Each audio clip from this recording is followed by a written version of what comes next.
अच्छा, ये आपकी मार्च 2022 की अटेम्प्ट है और इसको ज़रा अब हम सॉल्व करके देखते हैं। मैंने जो आपको टॉट बना के दिया था उसमें से भी सवाल, मतलब इस पेपर में से सवाल लिए हैं मैंने, तो होपफुली ये उसका भी सलूशन आपके लिए बन जाएगा जिस वक्त हम इसको डिस्कस करेंगे। Okay, question number 1, March 2022। For the purpose of this question assume that the date today is 31 August 2022। ये इन्फॉर्मेशन, ये जो पहली इन्फॉर्मेशन है, ये इसलिए लिखी जाती है सवाल में। ये आपको लिखी भी मिलेगी मार्च की अटेम्प्ट में। जो भी मार्च की अटेम्प्ट होगी ना, उसमें एग्जामिनर आपको ये एज्यूम करवाएगा कि फर्स्ट, क्योंकि आप ज़ाहिर है किस मंथ में पेपर दे रहे हो, मार्च के मंथ में, ठीक है। लेकिन चूंकि साल कंप्लीट हो रहा है आगे जून में और फिर रिटर्न फाइलिंग होनी है अगस्त, उसकी लास्ट डेट होती है, तो इसलिए वो कहता है जी 31 अगस्त एज्यूम कर लें आज। तो ये जो बोल्ड में लिखा हुआ है इसका ऑब्जेक्टिव ये होता है। Basit is the senior manager eight ML और रिजाइंड ऑन 31 जनवरी 2022। तो इम्पोर्टेंट बात है कि 7 महीने बाद इसने रिजाइन कर दिया है after completion of 3.5 years of service. Job उसने की है 3.5 साल, लेकिन हमारे टैक्स ईयर में 6 महीने फॉल कर रहे हैं। During the tax year 2022 he received following emoluments from ML. मैं अब ये पहला पैराग्राफ पढ़ के किधर चले जाता हूँ जी, इसकी रिक्वायरमेंट पे। Under the provisions of income tax ordinance compute total income, taxable income and net tax payable और रिफंडेबल। तो सारा कैलकुलेशन आपसे मांगा हुआ है। To basis for the tax year 2022 show all relevant calculation exemption. What options is available to basis for the taxation of salary arrears. ये भी एक इंफॉर्मेशन पूछ रहा है आपसे। आइडेंटिफाई एडिशनल स्टेटमेंट, तो ये थ्योरेटिकल है, इसको आज हमने डिस्कस नहीं करना है। ओके जी, अब क्वेश्चन को सॉल्व करना है। इस सवाल को पढ़ के पहली चीज तो पता चल रही कि ये सैलरी का सवाल है, मतलब सैलरी के अलावा भी हेड ऑफ इनकम हो सकते हैं। तो दिस इज क्वेश्चन नंबर 1 और मैं इसका पहला पेज ब्लैंक छोड़ देता हूँ।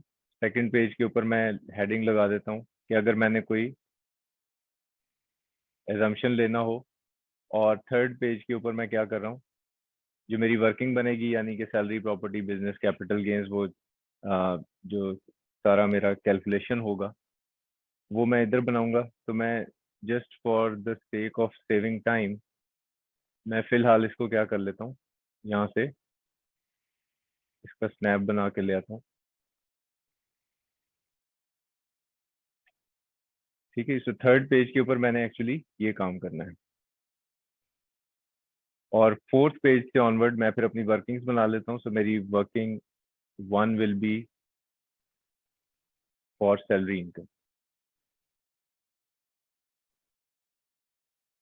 और इसमें हम 3 कॉलम्स बना लेते हैं, एक ग्रॉस, दूसरा एग्जेम्प्ट और तीसरा टैक्सेबल।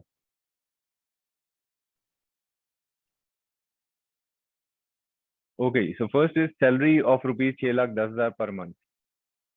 6,10,000 पर मंथ की इसको सैलरी मिल रही है, और इसने चूंकि 31 जनवरी को रिजाइन कर दिया, तो 7 मंथ्स बन रहे हैं टोटल। ठीक है, तो जरा बनाए इसका 6,10,000 into 7।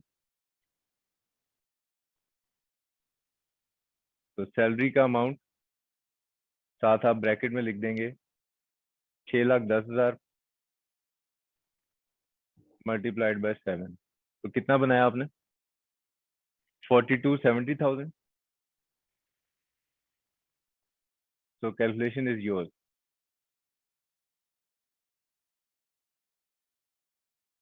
Ji, next is allowance of rupees 60,000 per month for services of domestic servant. 60,000 रुपये आपको हर महीने मिल रहे हैं। ये अलाउंस किस लिए मिल रहा है कि आपको एक मुलाजिम रख लो घर पे, और ये फिक्स अमाउंट अलाउंस है, तो फिक्स अमाउंट है, इसका ताल्लुक नहीं है एक्चुअल एक्सपेंडिचर से। Out of which he paid 36,000 per month in respect of these services. और फिर वो 36,000 रुपये खर्च भी कर रहा है, 60,000 पर मंथ उसको मिल रहा है और 36,000 वो हर महीने खर्च भी कर रहा है। तो पहली चीज तो अलाउंसेस का ट्रीटमेंट आपको पता होना चाहिए। अलाउंस को मैंने क्या करना है, अलाउंस को सीधा सीधा टैक्सेबल कर देना है। और ये 36,000 जो मेरा खर्चा हो रहा है, क्या मैं इसको माइनस करूंगा? तो सैलरी के हेड में मुझे कोई एक्सपेंस माइनस करने की इजाजत नहीं है। यहाँ पे जिस कंफ्यूजन से को आपने अवॉइड करना है वो कौन सा है, कि हमने जिस वक्त परक्विजिट्स पढ़े थे, परक्विजिट्स, तो इसके अंदर क्या था, सर्विसेज जो एम्प्लॉयर प्रोवाइड करता है, ठीक है ना। तो डोमेस्टिक सर्वेंट वगैरह की जो सर्विसेज एम्प्लॉयर की तरफ से दी जाती हैं, 6 नंबर। तो house keeper, gardener, driver, other domestic assistant, ये वाली प्रोविजन यहाँ पे अप्लाई नहीं करनी।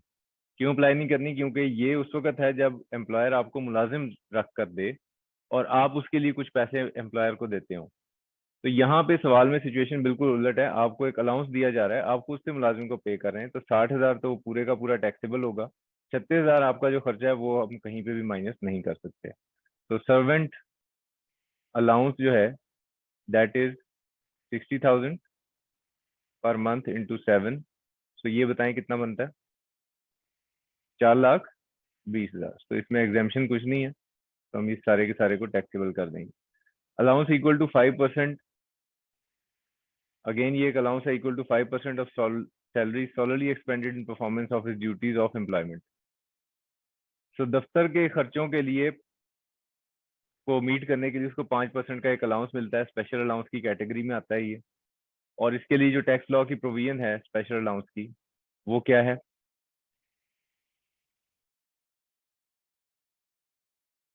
परक्विजिट फैसिलिटीज, और इसमें सॉरी हमने इसको एक्चुअली पढ़ा हुआ किसमें, एग्जाम्पशंस में। तो हमने पढ़ा हुआ ये है कि अगर ये अलाउंस आपको मंथली तनख्वाह के अंदर मिलता हो फिक्स बेसिस के ऊपर, तो फिर ये एग्जाम्प्ट नहीं रहता, ठीक है। तो इस प्रोविजन की वजह से ये जो 5% ऑफ सैलरी है ये सारे का सारा टैक्सेबल हो जाएगा, ठीक है जी। तो ये जो एक अलाउंस मिल रहा है, अलाउंस जो कि 5% है सैलरी का, यानी कि 42,70,000 इंटू 5%, तो ये कितना बन जाता है?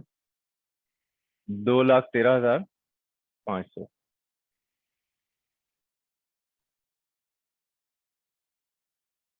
ओके जी। Next is additional information. On 1 July 2021 he lease a car having fair market value of 4.8 million at a monthly rental of 1,20,000। तो ये गाड़ी लीज पे किसने ली है? एम्प्लॉय ने खुद, बासित ने। और इसकी कुछ फेयर मार्केट वैल्यू बताई हुई है, रेंटल भी बताया हुआ है। He pays lease rental from his own sources but has use this vehicle for both official and personal use. तो ये तो उसकी पर्सनल ट्रांजैक्शन है, ठीक है, बिल्कुल वैसे ही जैसे वो कपड़े खरीद के दफ्तर में भी पहनता है और घर में भी पहनता है। तो जस्ट लाइक गाड़ी उसने खुद लीज पे ली है, दफ्तर भी आ जाता है, दफ्तर का काम भी कर लेता है और घर का भी। तो ये तो उसका पर्सनल ट्रांजैक्शन है। सो जो लीज का व्हीकल है ये तो उसका पर्सनल ट्रांजैक्शन है, और इसका सैलरी के चैप्टर से कोई ताल्लुक नहीं है। एम्प्लॉयर ने उसको गाड़ी लीज पर लेकर नहीं दी गई। और 1 July 2021 13,000 share of ML were allotted to Basit under employ share scheme. आपके साल के स्टार्ट होते ही उसको 13,000 शेयर मिल गए हैं और एम्प्लॉय शेयर स्कीम में मिले हैं, against payment of ₹30 per share. According to scheme he was not allowed to sell और transfer the share up to 31 December 2021। मेरे टैक्स ईयर में ही है ये, तो इस वक्त तक रिस्ट्रिक्शन है। On 31 May 2022 he sold 5,000 share of ML at its fair value, और 31 मई को उसने फिर शेयर जो है वो सेल कर दिए। तो अगर मैं इसका अपना एक रफ वर्क बना लूँ, तो मैं कुछ पेजेस आगे जाके एक रफ, लेट्स से ये मेरा लास्ट पेज है, तो मैं यहाँ पे एक रफ वर्क बना लेता हूँ। और रफ वर्क में क्या है कि मेरे पास 1 जुलाई को 13,000 शेयर आ गए हैं।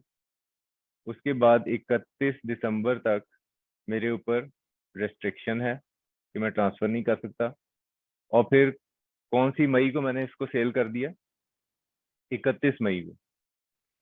31 मई को मैंने शेयर डिस्पोज ऑफ कर दिए। तो जिस वक्त मेरे पास शेयर्स आए हैं और विद रिस्ट्रिक्शन ऑन ट्रांसफर है, तो मेरी तो टैक्सेबल इनकम में कुछ नहीं जाना है। लेकिन जो ही वो रिस्ट्रिक्शन खत्म होगी 13,000 शेयर्स पे, तो फिर मैंने उसकी फेयर मार्केट वैल्यू से उसको मल्टीप्लाई करना है और इसमें से माइनस कर देना है जो मेरा 13,000 शेयर्स के ऊपर खर्चा हो चुका है, कॉस्ट इनकर हो चुकी है, ठीक है। तो 13,000 शेयर्स की फेयर मार्केट वैल्यू देखनी होगी हमें 31 दिसंबर को कितनी है, बताई हुई है सवाल में, ठीक है जी, 90 रुपए बताई हुई है। और जो आपका खर्चा हुआ था, कितने का आपने शेयर खरीदे थे? 30 रुपए का एक शेयर खरीदा था। सो फेयर मार्केट वैल्यू की जगह 90 और इसकी जगह पे 30। तो अगर आप इसको सॉल्व करेंगे तो it will be 90 minus 30 into 13,000। तो ये कितना बनता है? 7,80,000। ठीक हो गया जी। फिर उसके बाद 31 मई को आपने शेयर डिस्पोज ऑफ भी कर दिए। जब डिस्पोज ऑफ करते हैं तो फिर क्या करना होता है? कंसिडरेशन में से आप माइनस कर देते हैं। क्या माइनस कर देते हैं? जो भी आपकी कॉस्ट थी और जो भी ऑलरेडी टैक्स्ड अमाउंट है। ठीक है जी। तो कंसिडरेशन देखें जरा, क्या बताइए कितने का बेचा उसने? On 31 May 2022 he sold 5,000 share of ML at fair market value. Fair market value 31 मई को कितनी है? 80 रुपए। ठीक है। तो पहले तो कंसिडरेशन बना लो। यहाँ पे कंसिडरेशन कितनी बनेगी? 5,000 शेयर आपने बेच दिया और 80 रुपए का एक शेयर बेचा। कितना? 4 लाख। उसके बाद इसकी कॉस्ट कितनी थी? अब 5,000 शेयर की ही बनानी है कैलकुलेशन। 30 रुपए का एक शेयर खरीदा था आपने, ऊपर कॉस्ट बनाई भी है ना। तो ये कितना आ जाता है? 1,50,000। और ऑलरेडी टैक्स अमाउंट कितनी है? 7,80,000। ये कितने शेयर के लिए थी? 13,000 के लिए। लेकिन हमें सिर्फ चाहिए 5,000 के लिए। तो ये कितना बन जाता है? 3 लाख। ठीक है। तो ये अब आप इसमें से अगर माइनस करेंगे तो क्या बन जाता है?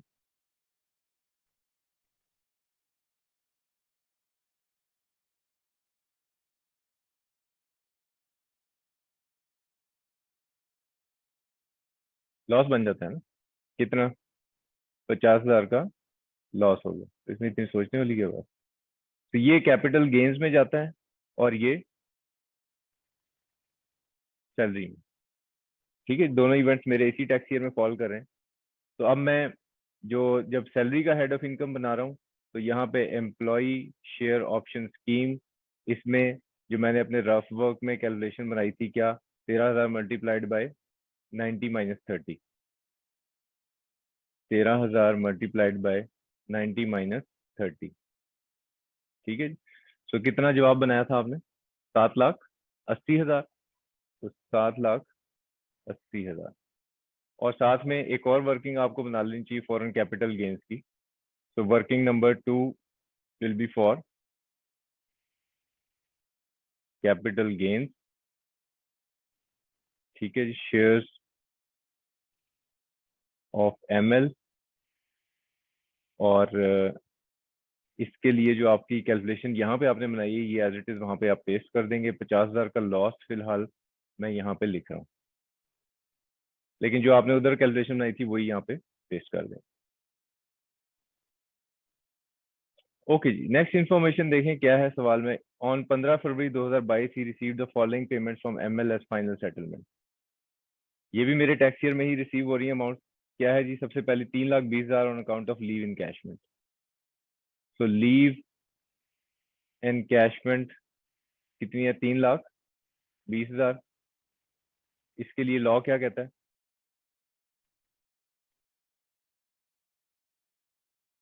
लीव इनकैशमेंट के लिए लॉ ये कहता है कि अगर एलपीआर की इनकैशमेंट हो सरकारी मुलाजिम की तो वो एग्जाम्प्ट है, बाकी सारी लीव इनकैशमेंट टैक्सेबल है। अब ये जहाँ पे मुलाजमत कर रही है सरकारी मुलाजिम तो नहीं है, ये एक कंपनी है। तो 3,20,000 को मैं सारे को टैक्सेबल कर दूं। एग्रीड। दूसरी अमाउंट कौन सी है? 22 लाख। ये 22 लाख रुपए क्या है? Gratuity scheme approved by the board. तो 22 लाख रुपए ग्रेचुटी के मिले।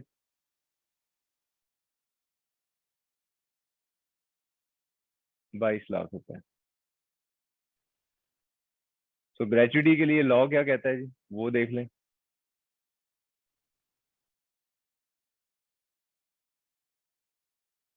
अप्रूव बाय एफबीआर 3 लाख रुपए तक एग्जाम्प्ट है। ठीक है जी। तो exempt up to rupees 3 lakh, जो बोर्ड की अप्रूव्ड ग्रेचुटी है। तो इसमें से 3 लाख एग्जाम्प्ट कर देते हैं। बाकी कितना बचा? हाँ, 19 लाख। लास्ट फिगर क्या है जी हमारे पास जो इसको मिली है, वो है 7 lakh arrears, salary arrears related to tax year 2021। तो ये सैलरी एरियर्स हैं, इसमें इसके पास चॉइस है, चाहे तो अक्रूवल बेसिस पे कर ले चाहे कैश बेसिस पे। तो 7 लाख रुपए एरियर्स।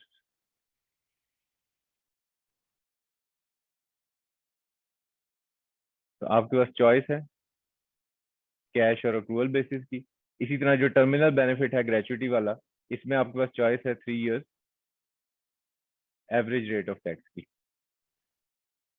तो सवाल को अब देखना पड़ेगा कि इसमें एवरेज रेट ऑफ टैक्स अगर दिया हुआ है फिर तो हम वो चॉइस बना सकते हैं, अगर दिया हुआ ही नहीं एवरेज रेट ऑफ टैक्स तो फिर हम नहीं बना सकते।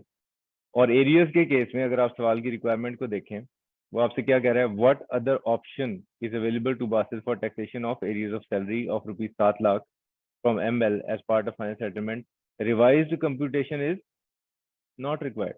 मतलब ये कह रहा है कि एरियर्स को पिछले साल में टैक्स करके उसकी दोबारा कंप्यूटेशन बनाने को नहीं, हम कह रहे हैं बस जबानी बता दें हमें थ्योरेटिकली कि क्या करना है, तो बस आपने थ्योरेटिकली बताना है। Withholding tax deducted by ML from basis salary during the year is 14 lakh रुपए। 14 लाख रुपए इसकी सैलरी से टैक्स भी विदहोल्ड हुआ है, तो विदहोल्डिंग टैक्सेस भी हम एक अलहदा वर्किंग बना लेते हैं, पेजेस हम फराख दिली से इस्तेमाल करेंगे। सो विदहोल्डिंग टैक्स कितना है जी, एमएल ने जितना विदहोल्ड किया 14 लाख रुपए। Other information on 31 January 2022 he received gold worth ₹2 lakh as gift from his old friend. दोस्त ने 31 जनवरी 2022 को उसको 2 लाख रुपए का गोल्ड दिया है, गिफ्ट किया है। तो गिफ्ट के लिए कोई प्रोविजन है टैक्स लॉ में? हाँ, वो क्या?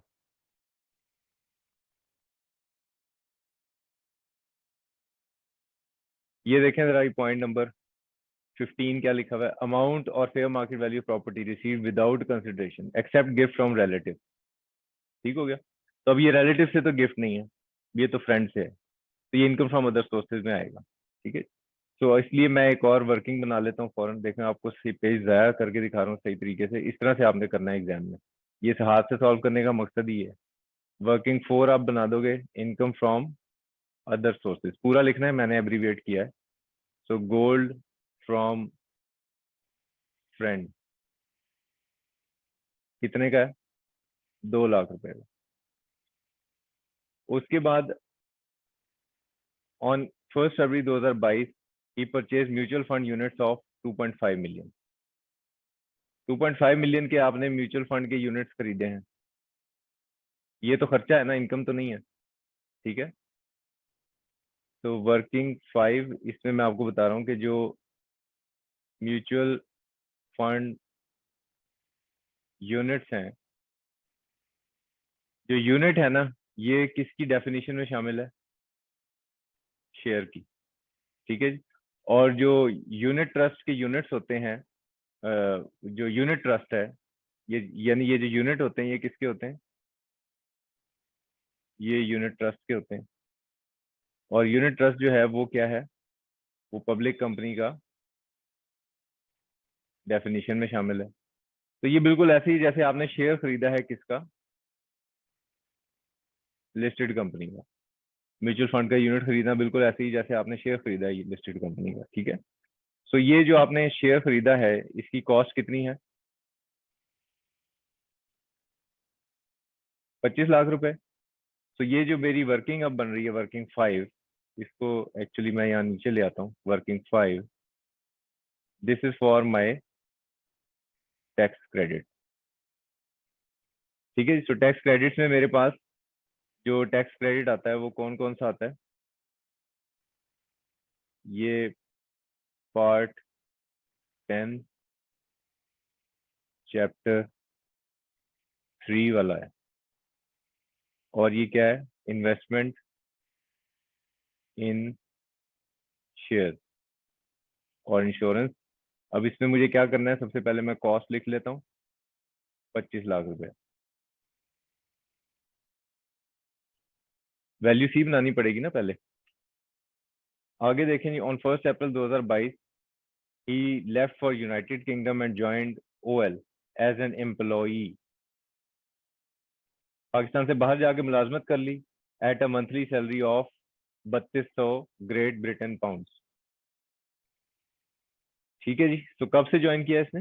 1 अप्रैल से। तो इसका मतलब अप्रैल मई जून 3 महीने बनते हैं और ये मंथली सैलरी है। He remained abroad till end of the tax year 2022। No with holding tax deducted by OL from his salary. तो ओएल से भी कुछ सैलरी मिल रही है, तो मैं ऐसा करूंगा कि अपनी सैलरी की ही वर्किंग पे जाऊंगा। तेजी तेजी आप पेज पलटेंगे तो ये एमएल की सैलरी थी और इसके बाद ओएल की सैलरी भी आ गई। सो जो सैलरी है उसका कैलकुलेशन कितना है? 3200 पाउंड है और 3 महीने की तनख्वाह है और पाउंड का कन्वर्जन रेट दिया हुआ है। तो एवरेज एक्सचेंज रेट जो है वो बताया हुआ है 250 रुपये, 250 रुपये। तो 250 रुपये का पाउंड है, तो ये बनाए कितना बनता है? 24 lakh.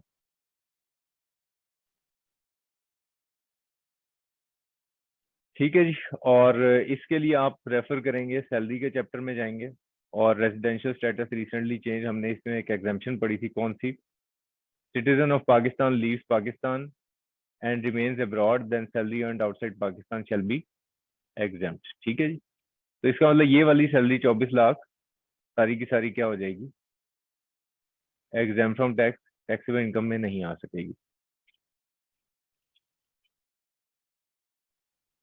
While residing in UK, Bassett served as visiting faculty member at a university. He earned Great Britain pound 1500 from university and incurred an expenditure of 500 for providing services at the university. तो ये इसकी income from other sources होगा, क्योंकि ज़ाहिर है इसका regular business नहीं है, प्रॉपर्टी इनकम ये हो नहीं सकता, सैलरी इसलिए नहीं है क्योंकि एम्प्लॉयमेंट नहीं है। तो इसका मतलब ये हुआ कि हमें इनकम फ्रॉम अदर सोर्सेज का भी एक वर्किंग नोट जो हम ऑलरेडी बना चुके हैं ना, इनकम फ्रॉम अदर सोर्सेज, तो उसमें हम लिखेंगे विजिटिंग फैकल्टी। ठीक हो गया जी। और चूंकि ये अब geographical source of income different है, फॉरेन सोर्स इनकम है, तो इसलिए कॉलम भी अलग कर देते हैं इसका। बिल्कुल रॉ फॉर्म में मैं सॉल्व करूं, जैसे जैसे सिचुएशन आती जाए आप एग्जाम में कैसे कैसे सवाल को बढ़ाते जाओगे। ठीक है, तो ये इसलिए मैं कर रहा हूँ इस तरह हाथ को। तो विजिटिंग फैकल्टी के तौर पे आप हो गए और आपको कितने पैसे मिल रहे हैं, जरा पैसे देखें। 1500 पूरे है ना, मंथली तो नहीं है? ठीक है, तो 1500 इसको मिला और 250 रुपये का पाउंड है, तो ये कितना आमदनी हो गई? 3,75,000। और इसमें कुछ इसका एक्सपेंस भी हुआ है, तो एक्सपेंस माइनस कर सकते हैं आप इसमें से। इसका फैसला आप किस बुनियाद पे करेंगे? इनकम फ्रॉम अदर सोर्सेज में जाएं और डिडक्शंस अलाउड में देखें, यहाँ पे लिखा हुआ है expenditure paid to derive income from other sources other than expenditure of capital nature. तो अगर इनकम फ्रॉम अदर सोर्सेज में कोई खर्चा हुआ हो आपका, तो वो आप बिल्कुल माइनस कर सकते हैं, अलाउड है। तो बहुत अच्छा हो गया। तो इसका मतलब ये एक्सपेंस माइनस हो सकता है। कितना खर्चा है? 500। ठीक है जी। तो 500 का आपका खर्चा भी हुआ है, तो एक्सपेंस इज 500 और 250 रुपये का पाउंड है, तो कितना बना? 1,25,000। और ये जब आप माइनस करेंगे तो कितना आ जाएगा?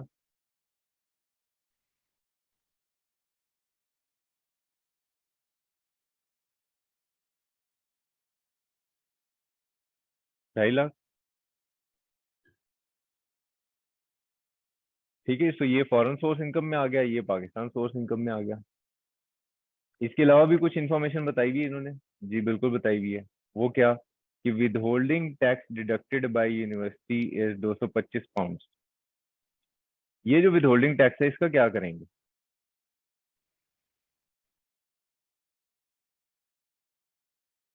तो वर्किंग नंबर अब कौन सी चल रही है हमारी? 5 हो गई थी ना, वर्किंग नंबर 6 बना देंगे आप। वर्किंग 6 फॉरेन टैक्स है ना ये, तो ये क्या बनेगा? Foreign tax credit. ठीक है जी। So tax paid outside Pakistan कितना है? 225 पाउंड। ठीक है जी। और 250 रुपए का 1 पाउंड है, तो कितने पैसे आपने पे किए? 56,250। बाकी कैलकुलेशन मैं अभी नहीं बना सकता, उसके लिए अब हम क्या करेंगे, अपना सवाल कंक्लूड करना शुरू करेंगे। सवाल की सारी इंफॉर्मेशन आपके वर्किंग नोट्स में आ गई है, ठीक है जी। So now we will go back and start closing our working. तो वर्किंग नंबर 1 सैलरी है, इसका जरा टोटल करो और मुझे बताओ कि कितना सैलरी इनकम बना।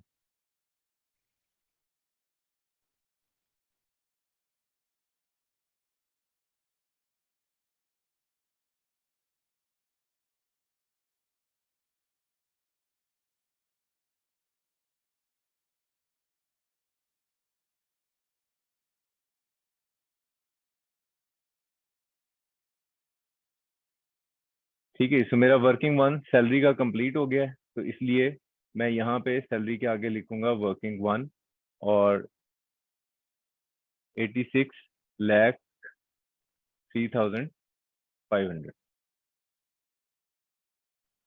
और मेरे पास कौन सी वर्किंग है जी सैलरी के बाद? This was my rough work, ये आखिरी पेज पे होगा आपकी आंसर शीट के। कैपिटल गेन्स में मेरे पास 50,000 का लॉस है, तो ये भी मैं लिख लेता हूँ अपने यहाँ पे। तो दिस वॉज वर्किंग नंबर 2 और 50,000 का लॉस है। अभी देख लेते हैं मैं सेट ऑफ कर सकता हूँ या नहीं कर सकता।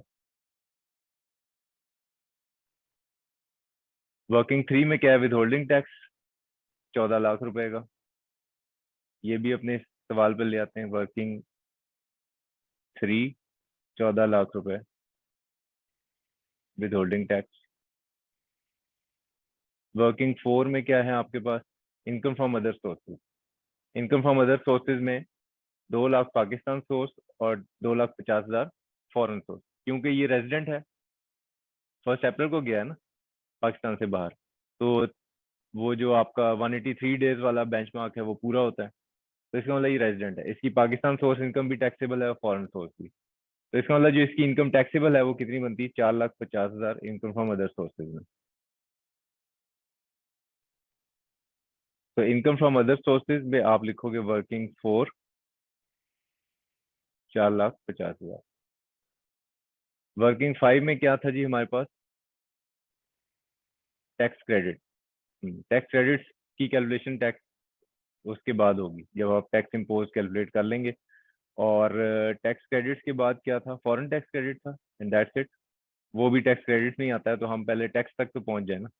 तो अब आप अपने वो वर्किंग नोट्स आपने क्लोज कर दिए जिससे मुझे अपनी इनकम बनानी। तो डिडक्टेबल अलाउंस तो सवाल में कोई नहीं है, तो सीधा टैक्सेबल इनकम ही बना देते हैं। क्वेश्चन ये है कि इस 50,000 का क्या करें, इसका जरा फैसला कर लेते हैं कि अगर कैपिटल गेन्स में लॉस आ जाए तो सेट ऑफ का कानून क्या कहता है? लॉस किस में है मेरे पास? कैपिटल गेन्स में। और कैपिटल गेन्स में तो सीधा सीधा चाहे सिक्योरिटी हो, चाहे मूवेबल हो, चाहे अदर्स हो, तो ये अपने ही हेड ऑफ इनकम के अगेंस्ट एडजस्ट होते हैं। तो इसका मतलब मेरे पास ऐसी तो कोई इजाजत मौजूद नहीं है कि मैं इसको सैलरी इनकम के अगेंस्ट या अदर सोर्सेज के अगेंस्ट एडजस्ट कर लूँ। तो इसका मतलब 50,000 मेरे इस टोटल में तो शामिल नहीं होगा, और मेरी टैक्सेबल इनकम कितनी बन जाएगी? 4.5 लाख, और इसको जमा करके। ठीक है, 90,53,500।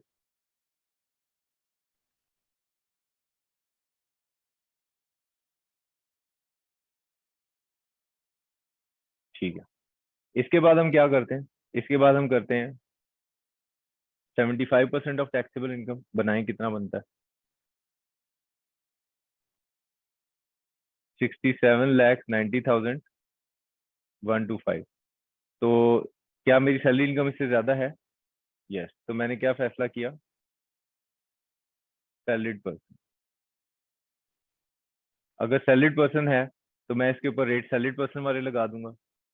तो ये सिर्फ टाइम बचाने के लिए मैं टैक्स, क्योंकि मैं अब समझता हूँ कि आप टैक्स स्लैब अप्लाई कर सकते हैं, तो मैं यहाँ पे टैक्स स्लैब से जो कैलकुलेशन आएगी वो मैं लिख देता हूँ 1608,375।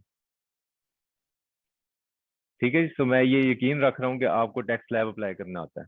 ठीक है, अब आगे बारी टैक्स क्रेडिट्स की। टैक्स क्रेडिट्स अब हम फाइनल करते हैं। हमारे पास टैक्स क्रेडिट जो सवाल में नजर आ रहे हैं ना, वो कौन कौन से हैं? वो ये दो हैं। एक फॉरेन टैक्स क्रेडिट है हमारे पास क्वेश्चन में दिया हुआ, ठीक है। और दूसरा tax credit under part 10 chapter 3 जिसमें इन्वेस्टमेंट इन शेयर है। और जब एक से ज्यादा टैक्स क्रेडिट्स हों तो फिर इस ऑर्डर में अप्लाई करना होता है, यानी मुझे पहले कैलकुलेशन कौन सी फाइनल करनी चाहिए, फॉरेन टैक्स क्रेडिट की। तो मैं अपनी अब वर्किंग पे चला जाता हूँ और पहले फॉरेन टैक्स क्रेडिट्स को फाइनल कर लेता हूँ। फॉरेन टैक्स क्रेडिट, तो फॉरेन टैक्स क्रेडिट्स में हमें दो फिगर्स चाहिए होती हैं और इसमें से जो कम होती है वो आपका टैक्स क्रेडिट बनता है। एक है फॉरेन टैक्स पेड, तो फॉरेन टैक्स पेड तो ये है ना, ए फिगर तो बनी पड़ी है। दूसरी फिगर बनानी है आपको और वो क्या है, Pakistan tax payable in respect of income, यानी कि फॉरेन सोर्स इनकम। तो अब मुझे एक्चुअली वर्कआउट जो करना है वो क्या करना है कि Pakistan tax on foreign source income, ये मैंने वर्कआउट करना है। तो इसके लिए मुझे सबसे पहले क्या चाहिए होगा, average rate of Pakistan income tax. ठीक है, पाकिस्तान इनकम टैक्स का एवरेज रेट, इसको मल्टीप्लाई कर देना नेट फॉरेन सोर्स इनकम के साथ। तो अब पहले आप ये देखें कि मेरी फॉरेन सोर्स इनकम थी कितनी जो मेरी टैक्सेबल इनकम में शामिल हुई थी।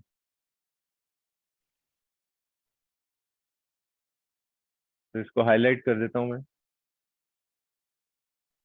ये 2.5 लाख रुपए है ना, जो किधर शामिल हुआ है, 4.5 लाख में, और फिर 4.5 लाख के ऊपर मैंने टैक्स कैलकुलेट किया। तो जो नेट फॉरेन सोर्स इनकम है वो कितनी है, 2,50,000। इसको मल्टीप्लाई करना है पाकिस्तान के एवरेज रेट ऑफ टैक्स से।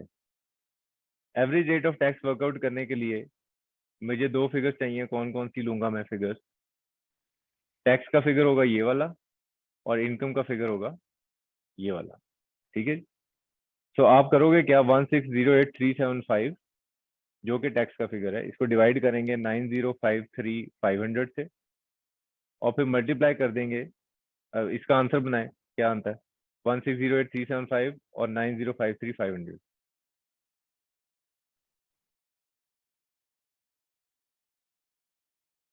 17.76%।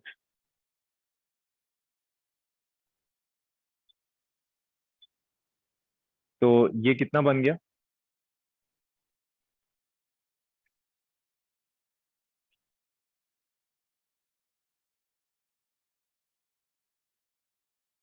44,000 टू बी प्रिसाइज। ठीक है जी, और इन दोनों में से जो अमाउंट कम होगी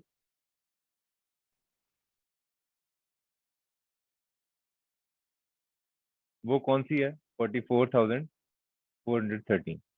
तो ये मेरा फॉरेन टैक्स क्रेडिट बन गया। दूसरा टैक्स क्रेडिट कौन सा है, पार्ट 10 चैप्टर 3, इसमें इन्वेस्टमेंट इन शेयर्स। तो पहले जरा मैं स्लाइड ओपन कर लेता हूँ। पार्ट 10 चैप्टर 3, इसमें मुझे वैल्यू सी चाहिए होती है, वैल्यू सी बनाते हैं जाके, tax credit for investment shares and insurance. Okay, so इसमें वैल्यू सी बनाने के लिए हमें क्या क्या चाहिए, एक तो cost of acquisition of shares, या वो जो यूनिट्स बताए हुए हैं, ये जैसे लिखा हुआ है unit of exchange traded fund, तो वो कॉस्ट तो हमने लिख लिया ना अपने आप से, ये 25 लाख रुपए। दूसरी वैल्यू क्या है, 20% ऑफ टैक्सेबल इनकम।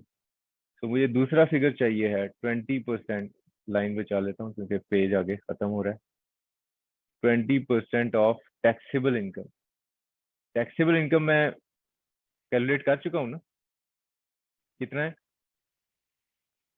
90,53,500।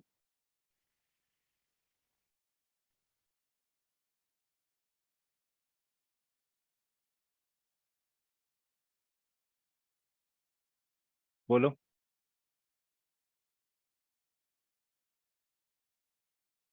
ठीक है, जबरदस्त। तीसरा फिगर कौन सा होगा, वो 2 मिलियन स्ट्रेट फिगर, उस पर कोई कैलकुलेशन नहीं चाहिए, तो दैट्स 2 मिलियन। तो इजीली हमने वैल्यू सी बना दी, जो इनमें से सबसे कम है। तो वो कितनी है, 18,10,700। This is value C. इसको अब आपने मल्टीप्लाई करना होता है किससे, ए ओवर बी से। So A is basically your tax. Important चीज अब देखो जरा, ये देखें क्या लिखा है, tax assessed before any tax credit in part 10 chapter 3। तो इसका मतलब फॉरेन टैक्स क्रेडिट माइनस करने के बाद जो टैक्स बनता है। क्योंकि तरतीब में देखा जाए तो ये है, तो इससे बिल्कुल पहले ये को बीच में जगह बनती है, मतलब कि फॉरेन टैक्स क्रेडिट के ऊपर से आप गुजर के आ चुके हैं। तो इसका मतलब ये हुआ कि मेरे पास जितना भी टैक्स वर्कआउट हुआ था, कितना वर्कआउट हुआ था, 16,08,375। तो टैक्स बेसिकली क्या होगा, 16,08,375। इसमें से मैं माइनस करूंगा जो भी मैंने फॉरेन टैक्स क्रेडिट कैलकुलेट किया है, कितना है, 44,413, 44,413। तो ये मेरी वैल्यू ए होगी। और बी बेसिकली क्या है, अगेन जरा जाके देखते हैं, कोई फिर गलती ना हो जाए हमारे से। बी तो सीधा सीधा टैक्सेबल इनकम है। ठीक हो गया जी। तो टैक्सेबल इनकम कितना है, वो भी हमने ऊपर लिखा हुआ था, 9,053,500। तो आप जरा इसका कैलकुलेशन बनाएं। Value C is 1,810,700 multiplied by 1,608,375 minus 44,413 divided by 9,053,500। बोलो।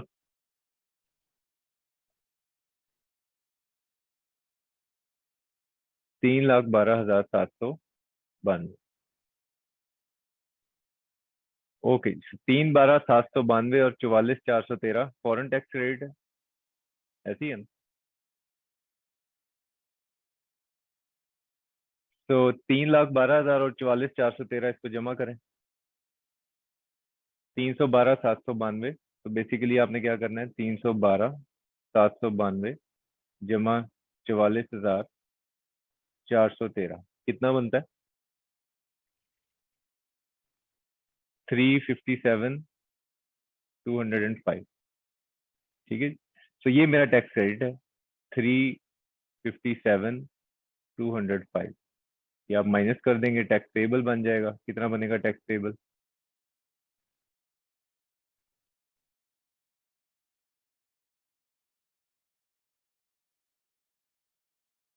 100, 117, 107। ठीक है। तो इसमें से 14 लाख जब आप माइनस करेंगे तो रिफंड आ जाएगा।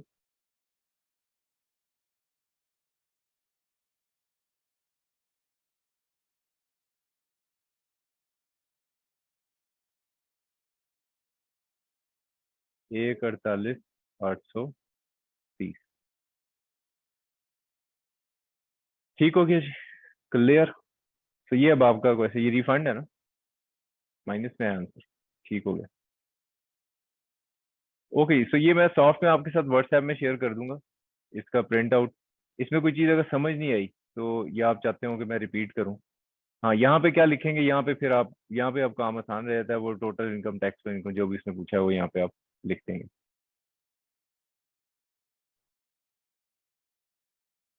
जी, ऑनलाइन पे किसी का कोई सवाल है, एनी क्वेश्चन।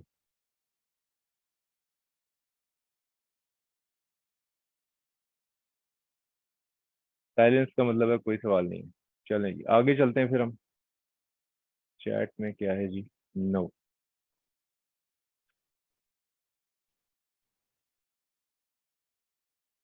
क्वेश्चन नंबर 2 जो है ना, ये हम थोड़ी देर बात करेंगे जब दिमाग बिल्कुल काम करना बंद कर चुका होगा। क्वेश्चन नंबर 3 देखते हैं जरा।